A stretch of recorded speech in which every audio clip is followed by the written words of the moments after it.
பள்ளி கல்வித்துறை ஒரு அறிவிப்பை வெளியிட்டிருக்கிறாங்க.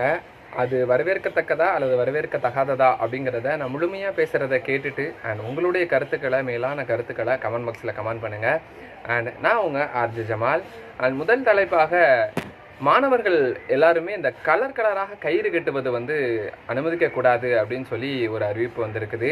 இது ரொம்ப வரவேற்கத்தக்க ஒரு விஷயம். இதன் மூலியமாக மத கலவரங்களும் ஜாதி கலவரங்களும் இந்த பள்ளிக்கூட நிகழ்வுகள்லேயே நடக்கிறதுங்கிறது ரொம்ப வருத்தத்துக்குரியான ஒரு விஷயமாகவே இருக்குது. இரண்டாவதாக மாணவிகள் கலரான பொட்டுகளை வைக்கக்கூடாது அப்படிங்கிற ஒரு இது சொல்கிறாங்க. இது தமிழர்களுடைய பாரம்பரியமான ஒரு கலாச்சாரமாக இருக்குது. அதுவும் இந்து சமுதாய சொந்தங்கள் பொட்டு வைக்கிறது ஒரு பெண் குழந்தைகளுக்கு பொட்டு வச்சு அழகு பார்க்கறதுங்கிறது வரவேற்கத்தக்க ஒரு விஷயம். ஆனால் இதை தடை பண்ணணும் அப்படிங்கிறாங்க. இதனுடைய கருத்தையும் நீங்கள் கமெண்ட் பாக்ஸில் சொல்லுங்கள்.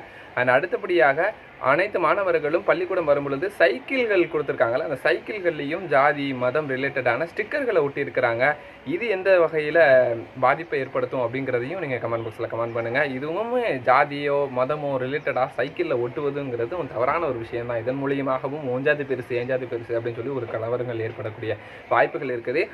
அடுத்தபடியாக மாணவர்கள் பள்ளிக்கு வரும் பொழுதே அவர்களுடைய பைகளில் பரிசோதனை செய்யப்படும் அப்படின்னு சொல்லி ஆசிரியர்களுக்கு ஒரு கட்டளையிட்டிருக்கிறாங்க. ஆசிரியர்களும் பரிசோதிக்கும் பொழுது மாணவர்களும் சரி மாணவர்களுடைய பெற்றோர்களும் சரி இதை அனுமதிக்கணும் அப்படிங்கிறது தான் என்னுடைய கருத்து. அதே போல் இஸ்லாமிய பெண் குழந்தைகளும் சரி ஹிஜாப் அணிஞ்சிட்டு வரக்கூடாதுன்னு ஆல்ரெடி தடைகள் நிறைய ஏற்படுத்திக்கிட்டே இருந்தாங்க. அதை வன்மையாக நாங்கள் கண்டிக்கிறோம். அது பெண்களுடைய உரிமை அப்படிங்கிறத மனசில் வச்சுக்கிட்டு இஸ்லாமினுடைய கடமைகளில் அதுவும் ஒன்றான ஒரு விஷயம். அதை அனுமதிக்கணும் அப்படிங்கிறது தான் நானும் இந்த வீடியோவில் சொல்ல வரேன். அதை பற்றியும் நீங்கள் என்ன நினைக்கிறீங்க அப்படிங்கிறதையும் கமெண்ட் பாக்ஸில் கமெண்ட் பண்ணுங்கள். அடுத்து ஒரு நல்ல வீடியோவில் உங்களெல்லாம் சந்திக்கிறேன். அண்ட் தென் பாய் ஃப்ரம் நான் உங்கள் ஆர்ஜே ஜமால்.